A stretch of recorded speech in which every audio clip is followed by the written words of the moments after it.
Well, it's all come down to this. We're now on number three for this. Taken three, that is. But does it still really deserve the hate it's gotten after it's been a decade since it came out? Well, I'll tell you that I might be able to defend this film in my review of Taken 3. This is Big D's Entertainment Rankings and Reviews.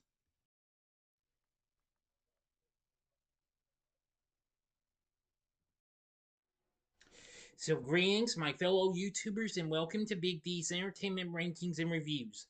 My name is Doal, better known to as the Big D, and this time around I bring to you a review of the 2015 action thriller flick Taken 3, released by Fox along with Europa Corp.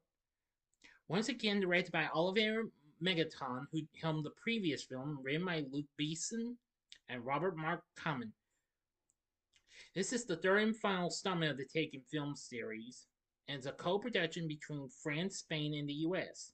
Although this film premiered just a little bit of a month prior in 2014, it's factually considered a 2014 film because it came out, well, it was done in that year and premiered in Germany first before it went to the US and France.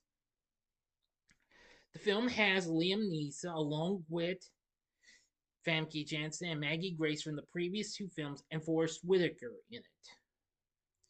The film was released on this day, January 9th, 2015, in the US. Henceforth, today's the film's 10th anniversary.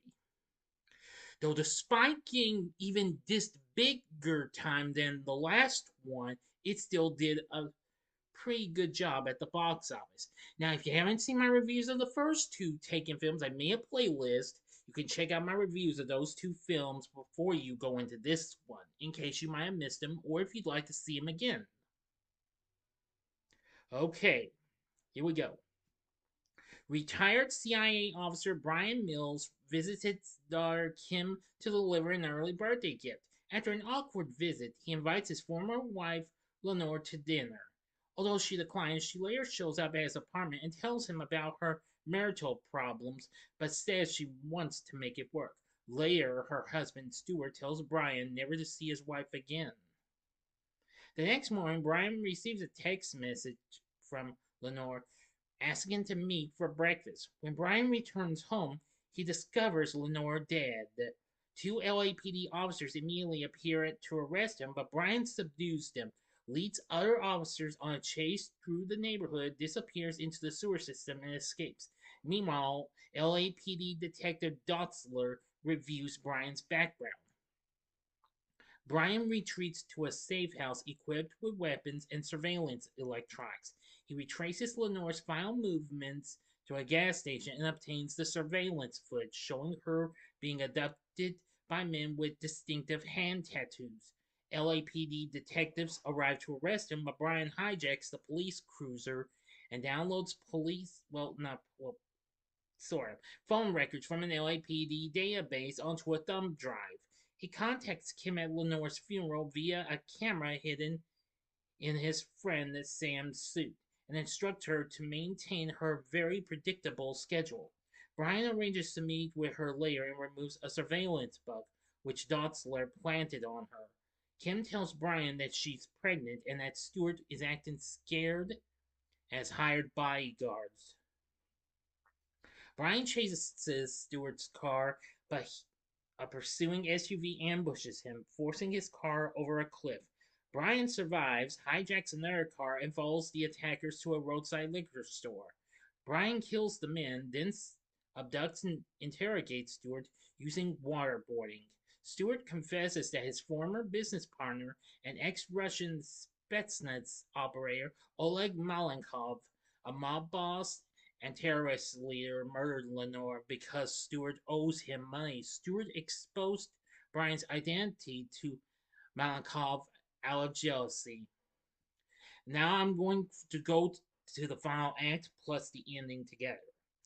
So you have 5 seconds to stop this video at once. Go to the description box below and fast forward to the time below as I count down now. If you've seen this movie already, please continue. Okay, you've been warned. With assistance from his old colleagues and a nervous Stewart, Brian gains entry to Malenkov's heavily secured penthouse. After Brian kills Malenkov's guards and fights Malenkov, a morally wounded Malenkov reveals that Stewart planned Lenore's murder and framed Brian as part of a business deal to collect a $12 million life insurance policy. Malenkov adds that when Stewart failed to kill Brian, he used Brian to try and kill Malenkov so Stewart could keep the insurance money. Meanwhile, Stewart abducts Kim, intending to flee with the money. Under police pursuit, Brian arrives at the airport in Malenkov's Porsche as Stewart's private plane is preparing for takeoff. After destroying the landing gear with the Porsche, Brian overpowers Stewart. Heeding Kim's pleas, Brian refrains from killing Stewart, but warns him to expect retribution if he escapes justice or receives a reduced prison sentence. Dotzler and the LAPD arrive and arrest Stewart while Brian is cleared. In the aftermath, Kim tells Brian she wants to name her first child after her mother if it's a girl. End of story. So, what did I think of Taken 3? Well, I've only seen it twice, but I'm going to say this film really doesn't quite deserve much hate, but I completely do understand and what have you.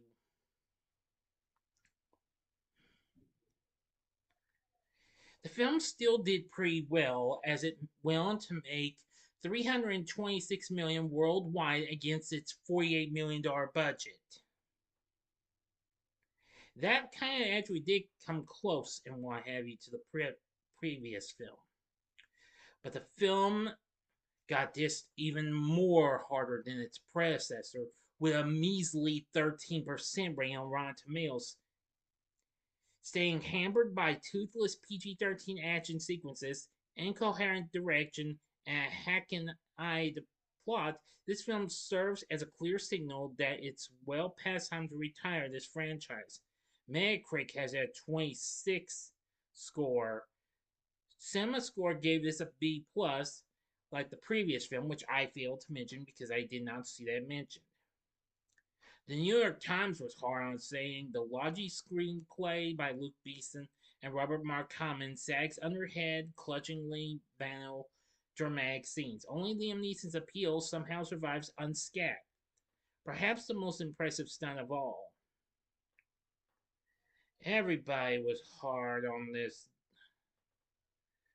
The only decent review this got was from the LA Weekly, even though getting a C grade, they say all you need to know about the film is that Liam Neeson survives an explosive car crash twice. Entertainment Weekly was also positive with a B minus grade, saying though it's the weakest of the trilogy, but the film kicks just hard enough to survive another day. True, and it did, however, win the People's Choice Award for favorite thriller movie. So I really can understand why it got the hate. But I really don't think it deserves it anymore. Yes, this is should be the final. This is definitely the final film and what have you, and I agree. But however, Liam Neeson really saves this film and what have you in ways. I think some of the action's pretty good and what have you. Nathaniel McCauley once again returns to do the score, which was fine and all. Now we have Maggie Grace back as Kim and Famke Janssen as Lenore. Now and now of Brian's friends, only Leland Orser returns as Sam and John Grease as Mark. But however, Stewart is now played by Doug Gray Scott.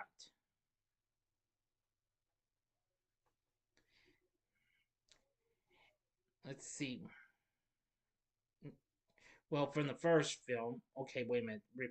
Reverse that. And then we have some others. Give me a moment. I'll be right back.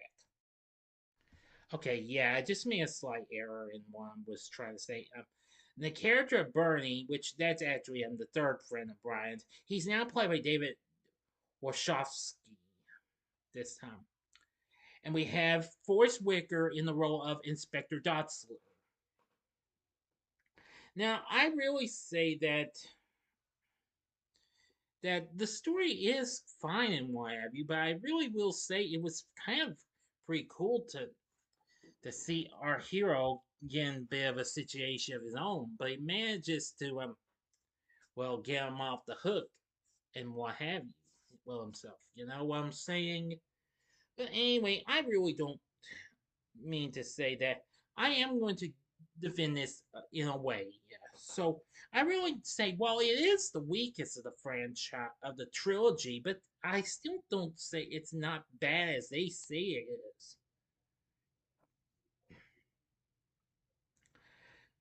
But overall, I found it Taken 3 to be underrated and what have you. But yeah, it could have just used a little bit of trimming up with its story and what have you. But nevertheless, its action sequences weren't too bad. But Liam Neeson really steals the show once again, just like he did in the last two films.